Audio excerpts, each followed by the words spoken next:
In this week's Screen of the Week, we look at the Twin Momentum investor strategy based on the research paper Twin Momentum Fundamental Trends Matter, written by the academic Dashan Huang. This strategy combines both fundamental momentum, which looks at a number of fundamental variables and their improving momentum or the trend of those fundamentals, and then also price momentum. Here's more about the model. In this overview, we'll walk through our Twin Momentum investor model, which is a strategy that couples price and fundamental momentum together, rewarding companies that look strong and attractive based on both types of momentum.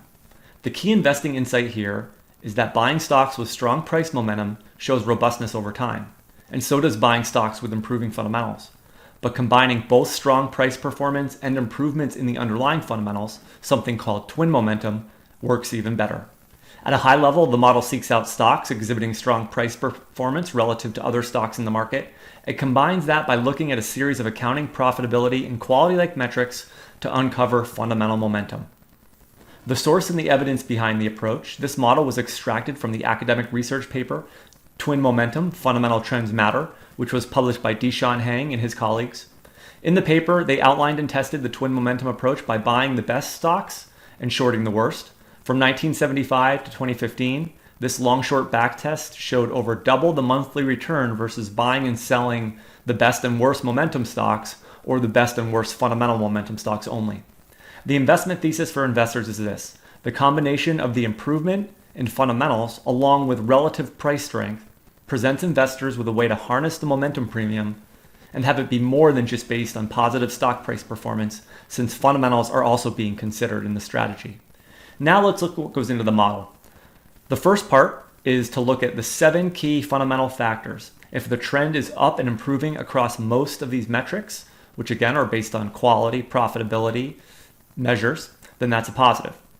The model looks at earnings, return on equity, return on assets, accrual operating profitability to equity, cash operating profitability to assets, gross profit to assets, and net payout ratio. From there, stocks are then scored based on their price momentum. Here we are ranking stocks by their 12 minus 1 month momentum and selecting the 20% of stocks with the highest momentum. Lastly, there's a final sort based on the combination of these two measures, so combining fundamental momentum with price momentum into one score. Only the top 1 to 2% scoring stocks are considered for inclusion in the portfolio. All right, so let's use the Guru Stock Screener to find stocks that pass the twin momentum strategy. So from the homepage, I went to Guru Stock Screener. From there, I'm going to choose in the drop-down under the Guru's Twin Momentum, and then we can select between strong interest and strong and some interest. If I select strong interest, that's stocks that score at least 90% or in the top 1 to 2 percentile based on the underlying twin momentum strategy.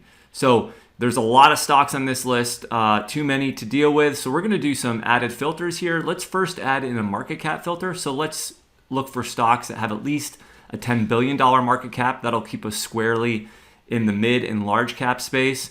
As we come down, some of these names might be a little bit more recognizable. But then I'm going to add a filter here to show just the stocks in the technology sector that score highest according to the model. So if I select technology, the list starts to get a little bit more narrow because we're just focused on tech stocks. I'm then going to add an additional filter. I want US stocks only. So I don't want any ADRs being picked up. The names start to look even more familiar if you're familiar with the technology industry. I'm adding a growth hurdle here. So I want long-term EPS growth, which is the average of the 3, 4, and 5-year growth rate, to be at least 20%. So that puts us into stocks that are growing their earnings over the last 5 years nicely. And then I'm going to add a valuation criteria. I'm going to add the long-term PEG ratio. I'm going to put a max of 2. So this is going to help us identify those stocks that pass the twin momentum strategy in the technology sector that have long-term EPS growth rate of at least 20%, but have a PEG ratio, which is the PE divided by the growth rate, of less than 2. So it adds a value screen or a value metric into the screen itself. And then I sorted by market cap here, and here are the names that pass that particular model with those filters. When you click on any of the stocks in the list, it's going to bring you to the detailed Guru analysis as to why the specific stock passes. Here we're looking at Jabil, and as you can see, here are the criteria. So thanks so much for watching. We hope you enjoyed this Screen of the Week. We hope to see you on Validea. Thanks.